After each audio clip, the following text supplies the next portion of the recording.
Hambone! It's me, I'm We here! are back again for another edition of Mai Tai Happy Hour. It's so awesome. And I am fucking miserable today. You're not even My wearing a microphone shirt. even on. I should pull it back. Shut up. I haven't even saying. showered in 2 days. I don't even know what can tell. shaving is. Wow, I mean, 116th episode. I guess the romance is gone. Shut up. You didn't even do your hair. I can't even with you. It's been a long friggin' week. Oh, sorry, buddy. I'm so not in the mood to do anything. I had to be Mr. Mom today. Yeah. I did not do well. It happens. You hung out with your adorable child. He ate, like, I fed him by accident. I fed him about 15 Reese's peanut butter cups. And I don't know if I was supposed to do that. Maybe not. But he kept asking for them, and I didn't know what to do, so I kept just feeding them to him. I mean, how do you tell someone that cute no? I don't know. My mom is in the hospital. Oh, I'm sorry to hear that, buddy. She's sick. She had, like, bad clams. Your mom made a bad clam? My mom had bad clams. Club chowder or something, and it just went south. Chowder is never a good idea. So I think she has food poisoning. They're trying to figure out what it is. She's been there for 2 days. Aw. So Get well soon. As our caregivers, we've just realized that, like, oh shit, we don't have a plan B. So yesterday, Allison stayed home. I stayed home today. I had to go to Chicago. I think we have to, like, the song is recycling now. Because I think okay. I never heard the breakdown before this Nor song. have I. We always usually can it by this point, but you have an airing of grievances, and I think that's good. I think it's good. Get it off your chest. So they went. Mom finally went to the hospital. She was horrible poops and vomit, both George, with the 360s, I don't think your mom wants people to 180s. know that. I don't know. I think it's well known. I'm not saying. I'm not going into detail. That's already too much detail. And I guess she was dehydrated. Yeah, well, which happens when you do the the 360s. That'll do it. And it turns out she has like a twisted intestine or something. All kinds of bad stuff is happening. Oh, buddy, bad biscuits. So I got to fly out to Chicago tomorrow morning, which is horrible. Yeah. And I'm just maybe I'll have a Mai Tai to make myself feel better. You should. You should go to 3 dots and a dash. Take the edge off. Yeah, working from home with a toddler is about as much fun as like taking a cinder block to the face. It doesn't sound very productive. No, so it was when he passed out. Yeah. After the 15th Reese's peanut butter cup. So he wasn't like sugar high at that point? No, he shit crazy stuff though. It was violent diarrhea. I'm sure he did. Hambo, what do we have on the show today before we run out of song? So today on the show, we are back on the Punk Rock Canon. This month, we are doing the 25th anniversary of The Queers' Beat Off. We're also going to talk about She-Ra Season 2, back now on Netflix. We're going to talk about the newly released The Holy Grail, the Lost Tom McGee match on the WWE Network, and we have some airing of grievances to do about the latest episode of Game of Thrones. You have grievances? I thought it was one of the best episodes ever. Get ready to be dragged. I thought this was going to be a short episode. Damn you, Hambone. Airing of grievances. You know what I could use right now? What's that? A cocktail. So I actually have a very thematic cocktail. It is called a black julep, and I decided to go with the black julep. That sounds so racist. No, George. That sounds so racist. It's the actual name of the cocktail. There's coffee in it. This better be good, and there better not be Manischewitz and George. fried chicken. If this gets racist, this is all on you. What? George. I'm just saying. You are. This George. better not be racist. It's not. I went with the black julep after seeing all the charred bodies on episode 5 of Game of Thrones last night, and that's why I went with this cocktail, because it's a little bit bitter, as am I about episode 5. So the black julep, it's another form of the julep. It is made with Cynar 70, which is an Italian aperitif, and it's going to be a part of this cocktail. It's 1.25 ounces of the Italian aperitif Cynar 70. 3/4 of an ounce of Jägermeister. Hey guys, we're back on the black Jägermeister. This doesn't end well for anybody, so just enjoy it. We have 3/4 of an ounce of peach schnapps. Schnapps. 3/4 of an ounce of cold brew coffee, and 3 drops of saline solution. The saline solution is that typical saline solution that you find at the CVS or the Walgreens, whichever you have close. Dwayne Reed if you're in New York. But what this does is it has that salty consistency, which takes away some of the bitterness of the cocktail. So you're going to throw this in a cocktail mixer with some ice. You're going to shake it and drop it into an old-fashioned glass, a double old-fashioned glass, unstrained. It's the black julep. It is probably going to be a little more aggressive than you were waiting for, but you're going to enjoy it nonetheless. May's Julep Month, everybody. Is it sweet at all? It's a little bit sweet, yeah. It's the peach schnapps. What does Jägermeister actually taste like? It's deer's blood. Everyone knows that. What is it? It's deer blood. No, I don't know. It tastes like cough medicine. Back in the day, there was an old rumor that it was actually deer's blood. I've never had it before. Is it like a whiskey? You've never had Jägermeister before? Oh, then you've never blacked out as bad as I have.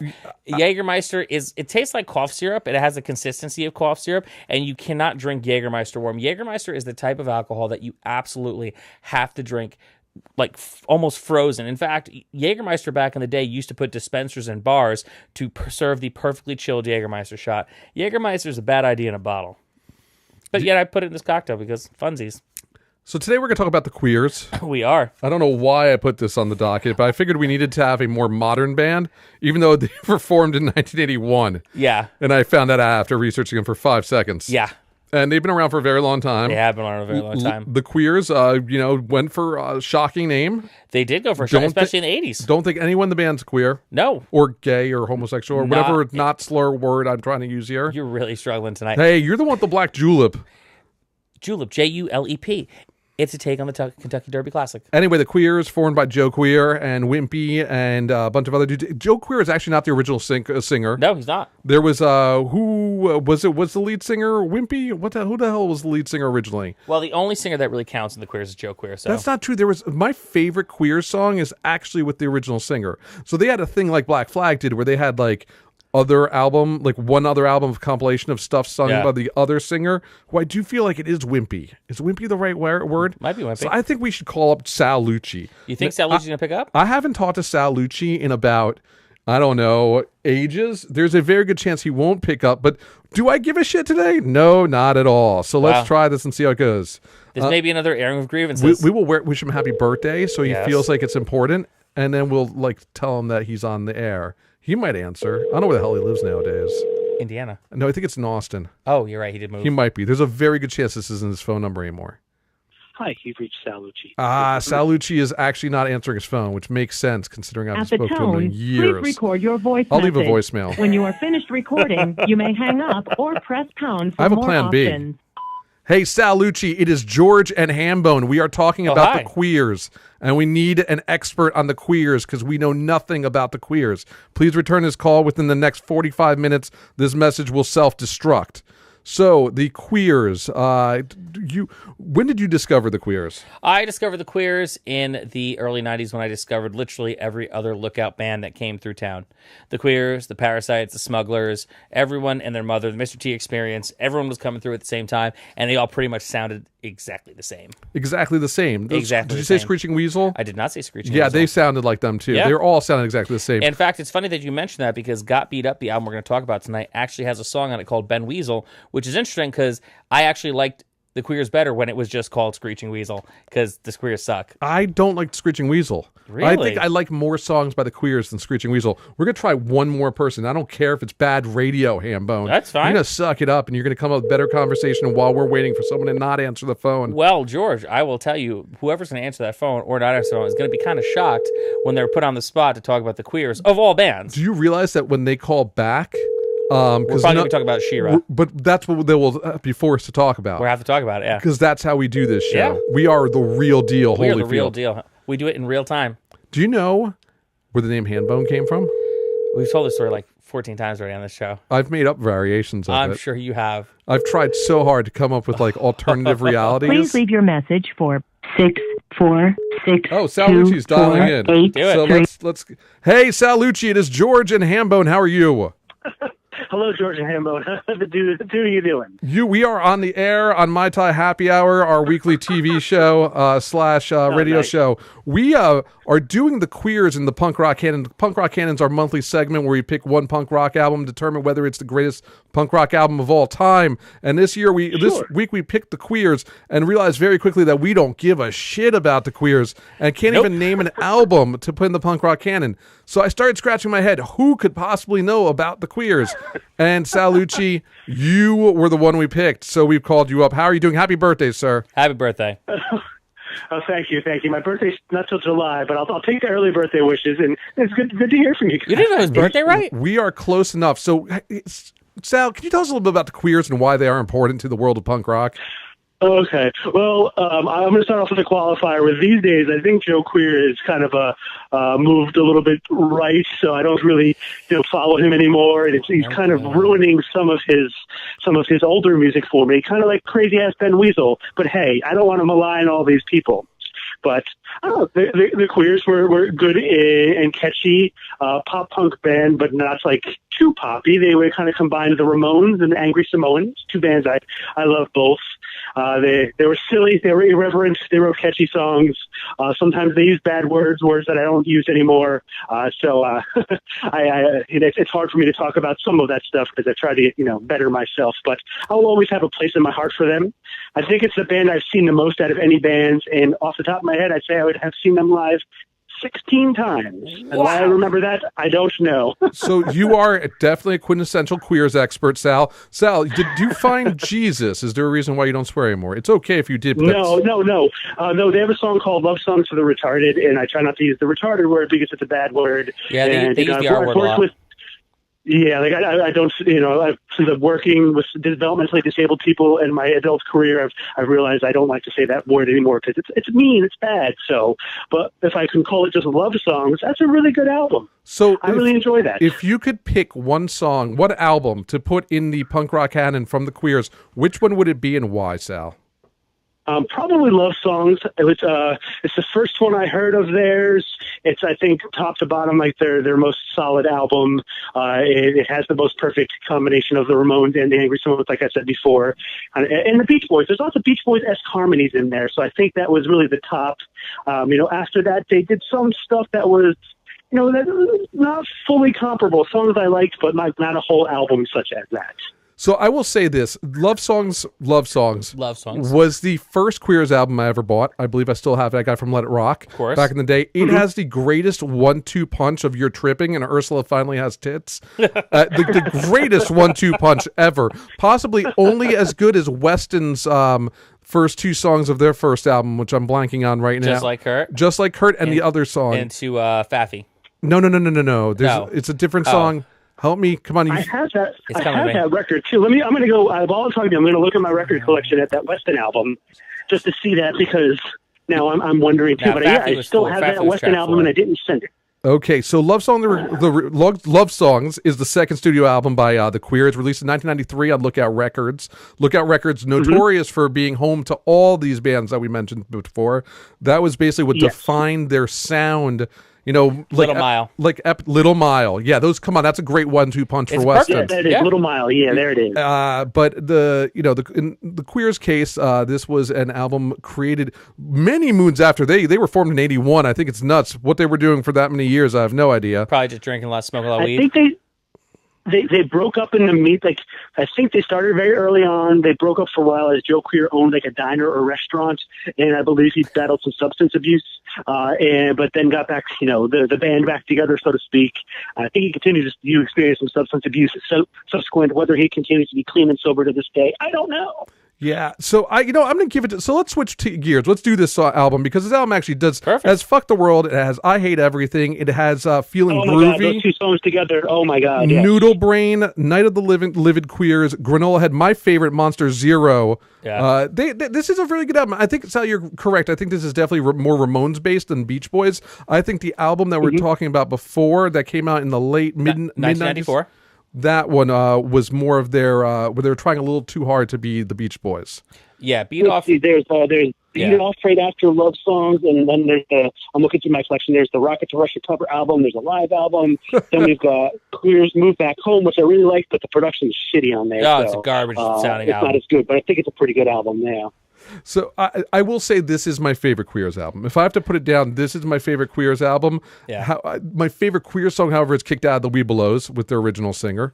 That's the song I was saying. The original singer, yeah. That is an amazing song. Another thing why this, will always hold to me is because it's one of the albums that I bonded with some of our mutual friends when I was away at college, and that's when I met you, George.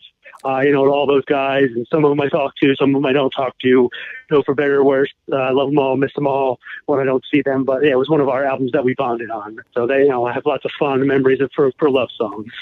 So we usually talk about influence here. Do you feel that this album was influential to future music? There were a lot of terrible pop punk offshoots that tried to sound like the Queers and Screeching Weasel, and I can't think of them off the top of my head, but I remember just a lot of bands that tried to do them and not the Ramones. They didn't take it back to the source. And they were too sappy or I don't know how to describe it, but I just remember a spate of bands in the mid to late 90s that tried to be like the Queers or Screeching Weasel and just couldn't do it. Yeah, and Lookout pretty much signed all of them. Every single or Fat Records. I agree with you. I saw the Queers most recently. I saw them. They did a string of tours, literally years of tours with the Dwarves, where Joe Queer and Black Dahlia were pretty much the only two members of their band still playing consistently. Yeah. And so they were touring with the John Cougar concentration camp as their backing band. Really? For both bands. I remember that band. I think I still have some of their records. I saw them twice. I saw them in New Orleans at I'm blanking the name of the club, New Orleans. We went on a whim. They were playing that night, and that night it was the Queers were headlining, and it was a late show, so we split after the Dwarves. But then we saw it again in New York, where they did flip the script a little bit and did the Dwarves before the Queers were the Queers before the Dwarves. It was definitely nice to see them with a real band of professional musicians before them. I didn't know the John Cougar concentration camp were like the sessions band for like any punk band that needs to tour. Oh yeah, and they were one of the best versions of the Dwarves I've ever seen. I think the John Cougar concentration camp was like the house band for Lookout Records. Like they might have been. You need someone to tag in and actually be able to play their instruments. Tag in the concentration camp. Yeah. Yeah, their own records didn't do so well, but as backing bands, they seem to have more success as some backing bands. Yeah, and Joe Queer was largely doing his more rock and roll stuff. It was a very good show. Yeah. I enjoyed it. The time before that was many moons ago, before Sal left at Maxwell's. Was the last time I think I saw the Queers, and that one was. We're going to try to be a little too surfy. So I'm hit or miss with the Queers. I have also seen them many times. Yeah. Though I don't think I've ever photographed them before. I couldn't find any really good photographs of them. Sal, would you? I don't remember you photographing them. No, I remember you going to shows, but I don't remember you ever shooting them. No, I don't think anybody cared enough. Sal, would you put this album in the punk rock canon, the all-ending, all-knowing symposium, most important thing of punk albums ever? Yeah, I'm going to go ahead and say yes, just because, hell, you asked me, and I'm going to say yes. Oh, thanks, Sal. Hambone, what are your thoughts? Have you ever seen the Queers? Yeah. You okay? I've definitely seen the. I mean, they were in town probably more than most bands that were from town were playing in town at a certain point. I'm going to go with no. I'm going to go with no because if we're talking about influence, it's going to be Screeching Weasel over the Queers. Up until this exact moment, I would tell you that I've only actually met 2 real Queers fans in my life, and one of those guys was Joe Queer himself, but now here we have Sal, so I'm going to bump that number up to 3. The other thing is that, when I think about influence, I was thinking about this the other day as I was driving to Long Island for work. When you get in your buddy's car, and your buddy puts on their iPod and they put it on shuffle, or they put like the stations, like they put on XM, satellite radio, Sirius satellite radio, and it comes on shuffle, like you're going to hear Screeching Weasel. You're going to hear a lot of other bands from that era. No, you never hear the Queers. The Queers, no one ever listens to the Queers nostalgically at this point. Like people I listen to the Misfits. People I know still listen to the Descendants constantly. People I know still will like Weston. Like until the cows come home, we still love Weston, but the Queers never actually come up in. I didn't even think of the Queers up until you brought it up today. Like we're gonna do it in Punk Rock Canon, so that is gonna be a hard pass. Well, there you go. These are all very compelling arguments. I do not disagree with anything that you say, Mr. John McGuire. I think you like compelling arguments for that. I guess I'm taking it more on a personal level than like a total influence. So yeah. No, it's fine. You can have your thoughts. Absolutely. Hambone usually goes more for influence. I always go for gut feeling. In my case, this is my favorite Queers album. I do not ever really need to remember it ever again. I actually really like their live album that came out after this. That was a very good collection of their best hits. And I think they even did a live album later on as well, after I think they left Lookout. I don't even know if the Queer stuff is available today. Oh, it is. It's all over. I looked it up on Apple Music today. Every album that they've done, including like the most recent ones that came out in like 2017, are available. They have one record that is, I just want to say, came out several years back, Summer Songs or something like that, Volume 1, and it's all re-recordings of their songs from various different albums. Yeah, so I mean, they're still a very active band. I think they just put out a split in 2018 with another band. I didn't listen to it because, So Yeah. I vote no, but again, we're going to leave this up to you, the viewers. Go ahead, I'll put this up on my Facebook page. You guys can vote whether the Queers Love Songs belongs in the punk rock canon. Sal, thank you very much for joining us on the call today and for returning our call. We will have you on again when we talk about Screeching Weasel. I would love to talk about them. But yeah, good to talk to you guys, and let's talk again soon. Take care. Take Bye-bye. care, man. So that was good. You That's see, awesome. it worked out. I told you, it worked totally pretty well. worked out. I love when a plan comes together. Call number 2 would have been Mike Dolan. He's the other person. They hate each other, though, so it's pretty funny. Like, it's actually well known. What's up with this airing of grievances episode? I'm having a week. You're having a week. I'm having a week, and I'm just taking it out. I mean, I got nothing to do with why they hate each other, but it's just what it is. Come on, it's just a known fact. Not to them, it's not. No, to them. Actually, probably most of them. Anybody who actually went to shows or hung out at Levin Robinson in Rutgers does know the story, the torrid story. There's like 12 people. Of Lucci and Dolan. It's great. It's a great Who story. know that story? But if Mike calls back later, we're going to have to talk to him about Game of Thrones because he actually probably has opinions on that. Since he was a book reader well before I was. He actually got me into Game of Thrones. Also, would love to. We got to get him on and talk about he went to the Beastie Boys book reading. Ooh. And it sounded like he did not have a good time. Oh, no. So we got to get him on 1 week, but he was in the UK for a while, so I'm waiting for him to come back or reappear. Anyhow, next thing we're going to talk about really quickly is She-Ra. Is that She-Ra next? Season 2 just dropped on Netflix last Friday, and they only dropped 7 episodes. And I think that's interesting how Netflix has been doing that lately. So She-Ra season 1 did gangbusters. It's a great reimagining of She-Ra. Very, very heartfelt, very, very good spirited. Season 2 is a little more of the same. Season 2, more expansion and growth on the characters. You find out about more of the outside of the main 3 or 4 characters' backstories. Some very, very cool stuff happening there. However, right as it starts to rev up and you start to, I watched it in a day, obviously, you know how I do, but right when it starts to rev up and it starts to go somewhere, it kind of just stops. It stops after 7 episodes, and it's not even a substantial enough cliffhanger that you're like, fuck, now I need to see the rest. I'm just kind of well, now I'm kind of annoyed because you kind of just stopped mid-story. Do you think they're going to drop another half season in a couple months? That's what they've been doing lately. But I would have rather them just wait and just drop the whole season in its entirety. So the problem is, and we've talked about this before, I think Netflix is a little challenged right now with the stickiness. Yeah. Because people will binge watch and then not go back. Yeah. And I think that's what they're trying to find is new ways to be sticky, especially with their more TV show type things. Yeah. When it's not a one-shot deal. So I saw a couple episodes of the new She-Ra season. I'm waiting for He-Man to show up. I will tell you one of the things that I think, and I obviously I cannot prove this, but it just feels like they started talking about the multiverse, and it feels like because they've been talking about doing a He-Man on Netflix again, He-Man cartoon, and doing it on Netflix, and this might be the season that we expand the world to get kind of like a backdoor pilot into He-Man. But I haven't really heard anything about it yet, but it feels like they're setting up for it. My complaint is just that the coolest part of He-Man and She-Ra, more so, well, it's weird because the bad guys in She-Ra were actually He-Man toys, right? Because, girls can't play with boy toys.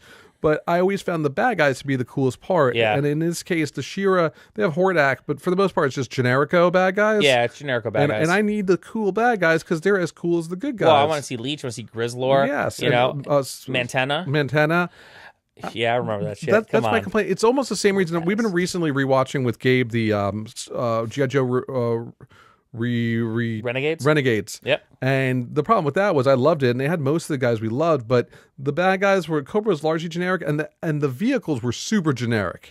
Okay, the vehicles are super generic. G.I. Joe, the thing was with Cobra bad guys, they always had, as far as the toy goes, the Cobra bad guys, their troopers always had the best outfits and the best weapons and really cool accessories, but they never really showed up in the cartoons. You just got the Job Squad and then you got Storm Shadow. No, I completely agree. I just hope they have more of the bad guys in. That's why I would like to see more of in She-Ra. I hope they do some more episodes. I love the fact that there's a good solid show for young ladies out there that hopefully 40-year-old dudes. My gut though is that more 40-year-old dudes are watching it than little girls. Yeah, I still have the little helmet at my house. I will say this: what's cool is that they are really fleshing out some of the characters, and you start to really flesh out the witch and more of Hordak. Now, Hordak still has not lifted a finger in the cartoon. However, they're building it up to the point where when Hordak gets off the bench, she was gonna get her ass kicked, and it's gonna be awesome. Excellent segment, Hambone. Thank you. I might want to make sure we didn't forget about Shira. I know. How Shira could we? needs She's a little bit awesome. of love too. I just started watching Chernobyl. I hear that is bananas. It's really, really good. I mean, I've been like every time there's a documentary on, oh, we're gonna go to Chernobyl just to like look around and take photos, but we can only stand there for like an hour, or else we like get sick because the Doppler meter or whatever is going crazy. Yeah, the Geiger counter's flipping out. I get a kick out of abandoned home places and ghost towns, things like that. Yeah. And Chernobyl's like the one. Very good. The acting's incredible. The biggest complaint I have about it's very strange. It must have been created by a UK studio because everyone has British accents. So they didn't even bother to either do it in Russian or fake Russian accents or even do. I would have been fine with subtitles. These guys are straight up like Irish, Scottish, English accents. That kind of bothers me. Yeah. Because I would say I actually started watching Killing Eve because our friend Ian Gonzalez was talking about how good it was. So I put it on. One of the things that I love about it, it takes place in Europe. Eve is working for MI6, and she's going after a assassin who is like French-Russian in Paris, and wackiness ensues. The thing I appreciate is Eve is American, and they were just like, yeah, she's like, I used to live here, then I moved to Connecticut, and now I moved back. It's like, okay, so you just, in like 2 sentences, explain why this person has an American accent and why it's okay to have an American accent. And I think that's kind of missing from a lot of TV programs where, you know, you're using largely English actors or British actors, but instead of maybe going with someone with more an authentic voice to kind of give you that more immersion into the story, like the whole time you're just like, oh shit, everyone's got a British accent. This is Russia in the 80s. Like there's no British people there. What are first of all, have you seen Dark yet? Yeah. I'm waiting You for did season 2. see Dark. Oh, yeah. Okay, I wanted to make sure because I'm prepping, I'm rewatching the first season because it was just too insane to remember every little nuance. It was such a strange It was show. very It was strange. like Stranger Things done even better in German. Yeah, in German. And I actually watched it with the English dub because I wasn't fucking around. I didn't even know they had the option. Oh, yeah. I'm watching it fuck now. around. I just want to make sure we're ready because in like a week or two. No, I think the first week. Ooh, Mike Dolan's coming. All right, let's put him on. We're between segments anyway. Hold on. Let's just fire it up. Michael Dolan, how are you today? I'm good, man. How you doing? Good. Are you busy? We were on Mai Tai Happy Hour. We had a question for you. I'm never too busy for my Thai Happy Well, Hour. you missed a segment on the queers, so we're going to go ahead. We managed to actually find Sal Lucci to do that. First, really quickly, would you put love songs in the punk rock canon? Absolutely not. Thank you, Mike Dolan. There's, It's my man, Mike Dolan. I mean, I think George can vouch for me. As much as I was a massive fan of the Queers, I mean, I probably saw them 40 times, went to every time they came to New York, saw them in Philly, loved them at the time. If I listen to them now, I think they are absolutely unlistenable. I hate to say. I told you, Sal and Mike would be on the complete polar opposites in every regard. Yeah. But I wanted to find out a little more about you. Got to see you went to the BC Boys. I don't know whether it's spoken word or just their book premiere. Is that true? I did go. It was essentially a combination of spoken word and then video and audio clips, and it was directed by Spike Jones. Essentially, they were filming it for a TV special to be released at some later date. So it was all those things, but through the lens of it being filmed for some kind of special. Was it good? It was pretty cool. I gotta say, if you're a fan of the Beastie Boys, it was definitely it was really good to kind of hear them tell their story in their own way. If you read the book, it was almost identical to the same track the book follows. So it's a lot of like pretty entertaining first person stuff from the band. So it was good. So I'm listening to the audiobook. Reason why I call it, because I am going through the audiobook right now, and it's a little jarring because they have a lot of their celebrity friends. Like from Chloe Sevigny to the guy from Boardwalk Empire, whose name Michael Shannon? No, Nucky Thompson. I'm blanking on his real name though. Steve Buscemi. I don't know why. I don't know why I remembered his fake name and not his real name. Like a steel trap. But it's constant people like celebrities, musicians, stuff doing the parts. It gets a little weird when they have women doing it because you can't remember which member of the band is. Right. It just gets a little odd. And you're like, are they doing Kate, the original bass player, or whoever she was, drummer? I'm the not sure. gal who went to Luscious Jackson? That's who it was? I Yeah. don't know. I'm not familiar with Luscious Jackson, but I find the audiobook a little bit jarring when they're constantly switching narrators, so you don't know whose voice, unless you remember ADD Jones over here. It's difficult. Yeah. Did you have fun in the UK, Mike? I did. I had a great time in the UK. I got to see John Mayall play at Ronnie Scott's. If you're ever in London, you want to go to one of the coolest jazz and blues clubs. Highly recommend Ronnie Scott. Nice. So we're going to let you go this week. We will try to call you in next Tuesday if you're around. We are probably going to do our full 1 hour episode just on Game of Thrones. And I would just add one point about your earlier point. If the queers are in the punk rock canon, I was just talking with one of our mutual friends the other day about this. Whereas I think at the time, everyone loved that. Unlistenable now. But if you go back and listen to the Vindictives, I actually think not only do they hold up, they sound better than they did when they first came out. Like, those records aged really, really well. So my food for thought for the evening. All right. Thank you very much, Mike. Again, we'll try to get you on the phone next week. We'll try to get a big panel here for Game of Thrones. Does that sound good? I'm game. Yep. Always up to talk to you guys. Take care, Thanks, Mike. man. Bye-bye. Yeah, Adam Bird definitely wants to come on for Game of Thrones. Thrones. Yeah, call him, and we'll probably get Goldfarb up here too. Nice. We'll probably do 4 people on the couch, Mm-hmm. and then maybe call Mike, and maybe we got to get a woman on it too. Though, do we have any female friends that actually like the show Yeah, I think we do. that we put on here that are passionate? They're passionate. I'll see who I can We find. got a few days to figure it out. I don't actually want to talk about the wrestling thing anymore. Fuck it. Let's talk about Game of Thrones. We'll figure out how that could fit. We saw if you haven't, check it out on the network, on the WWE network. It just dropped this week. There is a half-hour, 25-minute documentary and match, the lost famous match between Bret Hart and Tom McGee, who Tom McGee was supposed to be the next Hulk Hogan, but it turns no one out told him that the great match he had was because Bret Hart made him look good. he's the best there is, the best there was, the best there ever will This is be. supposed to be the most famous lost match ever. It's actually very interesting. Pulling on from last week's Dark Side of the Ring, it looks like everybody's trying to grasp at these little like nuggets of different in the wrestling world. Well, it's interesting because at this point, everyone is seen behind the curtain, and everyone has seen literally everything. Like, you cannot throw a stone on the internet without stumbling upon some kind of wrestling that you heard was legendary that maybe no one ever saw unless you were a tape trader back in the day. And this was the only thing that really no one had ever seen.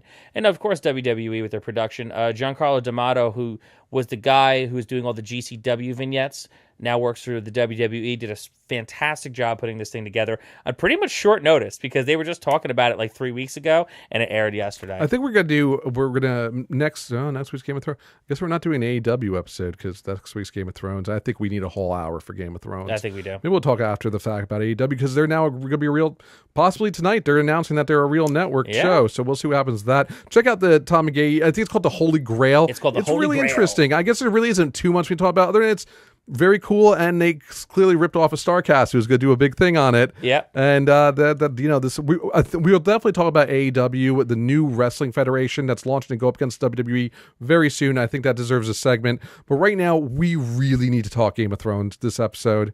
I can't believe you didn't like it. I didn't like it. After the shit mess they did the week before? I didn't think they could fuck it up any worse than that they did. I disagree. So I really just want to get my point across very quickly because I'm more important. Sure. I thought this episode, look, I've read the books. Yes, you have. And I guess I could be wrong because I've always been an advocate, not advocate. What's the opposite of advocate? I've been very aggressively against the last 2 seasons of Game of Thrones and how they've taken the pace and fucked it up and gone too fast. It seems like they literally took the cliff notes that George R. R. Martin gave them and didn't know how to patch it together into a cohesive story. Yeah. So they're really just taking his greatest hits and doing it with no storytelling between the two. I've had a lot of complaints about that. It's been very vocal about it. However, the one thing I did feel they've done a decent job from the whole show is showing Dany possibly, if she does not have the proper handlers and the proper people behind her, strong people behind her guiding her, she could very well end up as mad as her father. Mm-hmm. And that's why I think this did lend itself. When she finally saw the red cube, she snapped. She's like, these are not the people who love me. These are the people who turned against my father. These are the people that supported the people who killed my father. You know, to her, this is just like the summation of all this. This is, I think of Daenerys Targaryen. It's rough week. I see her as a Britney Spears almost, a child star. Oh, wow. A child star who was never educated, never really had a good family background, was thrust into the limelight, the stardom, after being beaten and tortured and had a horrible childhood. She then has to like come up and lead and be someone important. And I just feel she never had the like cohesive background and upbringing to make her a great leader. So you're saying that the burning of King's Landing is Britney's 2007? I think so. I think that's a very good, I think it's fair. I think that's 100% fair. I think it's fair. I am not mad in any way, shape, or form that Daenerys burned the entire city to the ground. They've been saying since the beginning, and she said it herself, I'm going to take back King's Landing with blood and fire. Like, direct quotes. I'm not mad about that at all. I'm going to walk something back that I had said in previous episodes. Which episode? I don't know. We're over 100 at this point. Well over 100. Because back in a previous episode, I said, well, it's not a big deal that they kind of fast travel a little bit. They kind of have to do that, blah, blah, blah. Whatever I said, it was stupid. I was wrong because they should have never given these motherfuckers fast travel because that really ruined the show. Because as I'm watching this season, now last week's episode was utter dog shit. This week's episode, there are things that happened in this week's episode that did not benefit from the lack of those great conversations and character development that we got used to and caused us to fall in love with Game of Thrones in the first place. There was granted, yes. Ultimately, Daenerys did what Daenerys was supposed to do, and I'm here for it, man. That dragon Which burn. is the point I believe George R. R. Martin probably gave them. Yeah. They just didn't do anything to build. They did. There was no chance to build. And I don't even care. Look, Daenerys is the large is the highest point of this. I'm talking about just even little things like Tyrion Lannister. When the fuck did he give a shit about people to the level of like, oh my God, we must save the city? When is he giving a shit about any city? And to sell out his friend Varys. Starting off right off the bat, he like sells out to. He suddenly cares about everybody. He suddenly cares about everything, and not just himself. Weird flex, bro. But okay, where did that come from? I don't know. However, then he goes and sells out his buddy. And his buddy was like, hey, I'm not...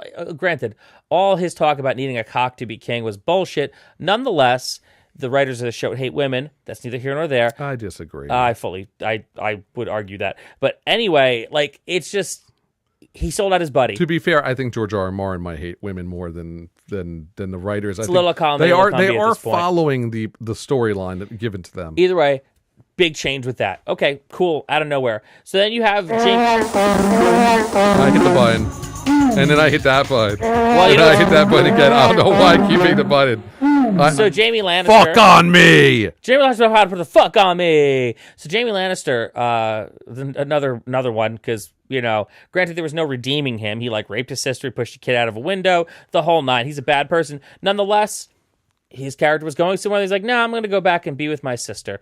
Cool. On top of that, my other problem with it was suddenly Arya, who was like riding in early in the episode. I'm gonna go kill Cersei, and everyone's like, all right, cool. You just killed the Night King, so good for you. And then she gets there. She gets to the bottom of the stairs, and she's like, no, I don't want to do this anymore. So when the fuck did that happen? When did you grow a conscience? You killed literally everybody. So I got to talk a little bit about the everybody. I got to talk a little bit about the cinematography. Mm-hmm. Absolutely incredible this episode. Great. Like where was this Battle of Winterfell?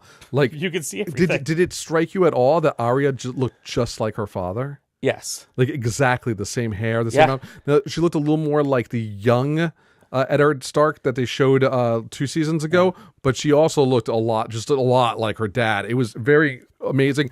I loved the stuff of the dragon flying around, burning everybody, and them running.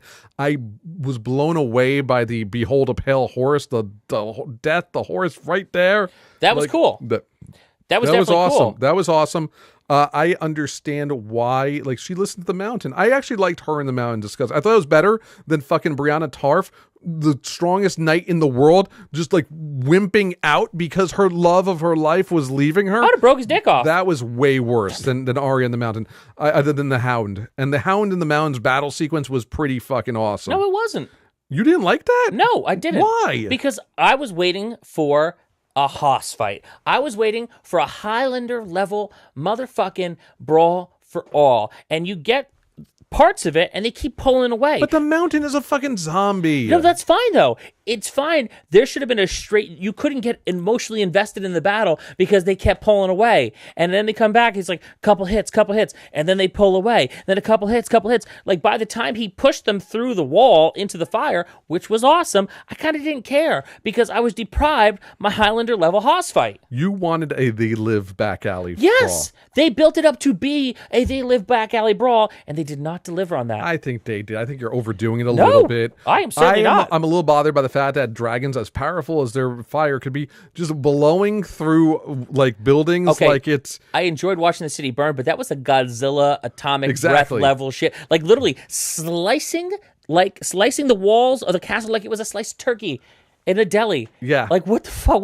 Where was that last week when you were flying over those ships and your brother got killed? To be fair, his brother had just fought a horrible battle to the point of he probably didn't recover because Daenerys didn't know to stop and let people catch their breath. Well, how would you know at that point? They fast travel everywhere. Like the writers, the fast traveling. It's like, look, I have been very vocally against this, but in the knowing that this is where we're at and this is what we're forced into, and this fast traveling and this fast living and this fast dragon stuff is the way it is. I can't be shocked. It's not going to change now. There's one episode left. Oh, it doesn't matter if it's not going to change or not. I just did not enjoy it and think it was very well done. You didn't like this episode at all. I like parts of it. I didn't. What did you like? I liked the dragon burning the town to the ground. I liked the pale horse at the end. That was about it. That was like the whole part of the episode. I was like, cool. And every time I was about to be like, oh, this is cool, I got nothing. I liked seeing the green gas smoke exploding in the town when it was on fire. The cinematography was fantastic in it. But then you get to the point where, like, after everything, Jaime Lannister and his sister in some Nicholas Sparks ass bullshit getting buried under rubble. After all this, they die together under rubble. Like, well, come on, man. Do you think That's some bullshit. Do you think the rumors are true? And like 5 seconds after the end of next week's episode, Amazon's going to drop the new George R. R. Martin book? I don't know. They're doing a real hard spin on denying that it exists. And George R. R. Martin's come out himself and said the next 2 books aren't done. Why would they make millions of dollars off me? I make millions of dollars when they get released. Why would we not release them? Why would HBO tell us not to? I think it's a work. I'm going to put like $10 down saying George R. R. Martin's going to drop that next book. Even though I've said in the past, there's no fucking way he's going to end these books, but maybe. I don't think it's going to be. I don't think he's got both books written. I think that some people have said that. I don't buy that, but I think it's very possible that he'll drop the next book. Yeah. Because by this point, I'm sorry, you have to have written it, and at this point, we need these books, George. We need the books. We need the books. I'm not going to read them, but he's going to tell me all about it. Audible is a great thing. Yeah, but I'm not going to read. I'm not going after these last couple episodes. I'm just kind of like, fuck Plus, off, the Game of narrator is very, very good. Yeah. You aren't expecting a happy ending, right? No. Like, they never said. They always said it was going to be a very, very dark ending. No, not at all. I'm not expecting a kumbaya handhold. We made friends forever at summer camp ending. I just was expecting a little bit more out of what we got, which is nothing. Well, we're gonna agree to disagree. I did love it. Do you? What is your predicted ending now? My predicted ending is something that I predicted earlier. It's that Daenerys is going to die badly and bloody. She does sit upon the Iron Throne, but it's not going to be for long. It is probably going to be Sansa or Sansa and Tyrion. Some combination of the two, one or the other, are going to end up being the person upon the Iron Throne. So yeah, my two are my exactly what you said. I see Dany or Jon killing one and then the other. Yeah, and then I see Dany killing Jon, and then Arya killing Dany. Arya needs one more good kill. Thank you. And that's all I'm talking about. And then I see Tyrion and Sansa taking the Iron Throne together. Yeah. If Jon lives, Jon fucks off back north to rebuild the wall. Exactly. He's the Stark in Winterfell. He's just gonna go brooding dad figure. Gonna go dick off. I did see a great meme today where this season they're like Jon Snow, the highest paid extra in Hollywood, because he hasn't fucking done anything or said any lines. That's actually pretty funny. I also think so. You know how in video games like Fallout, there's like the good ending, the bad ending, the really fucked up ending. Yeah. My fucked up ending is I see Daenerys just like fucking go nuts, killing everybody, and just sitting on the Iron Throne alone with nobody else. My one issue with them actually successfully killing Daenerys is that she still has a fucking dragon, and half her army left. Like, we don't even know what kind of army she has. I was actually watching, like, hey, there's Dothraki still alive. Where'd they come from? Where'd they come from? I thought they were all dead.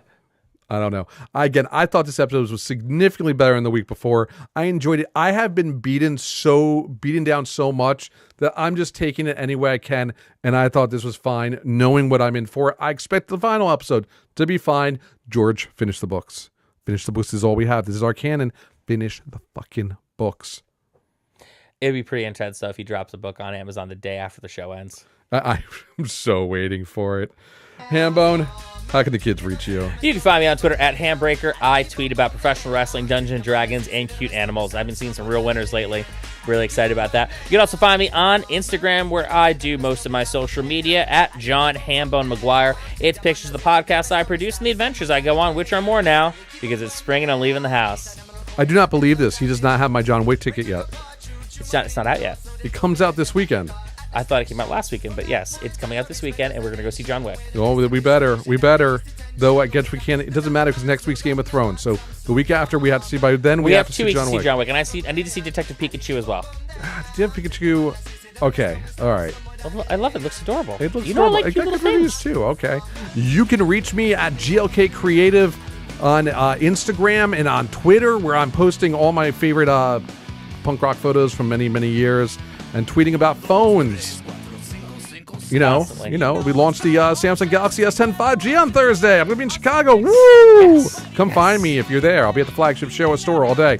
Anyway, you can also find me at cultofgeorge.com, where I'm building that out very, very slowly. Very nicely. But I'm trying. You're trying so hard, and I like it. Rate, review, and subscribe. Don't leave any 1 stars. If we find you, we'll find you. Come on, bro. It's better Hambone say will nothing take at all. you out. I take that very give personally. You a size 8 poop shoot. You'll never walk straight again. George.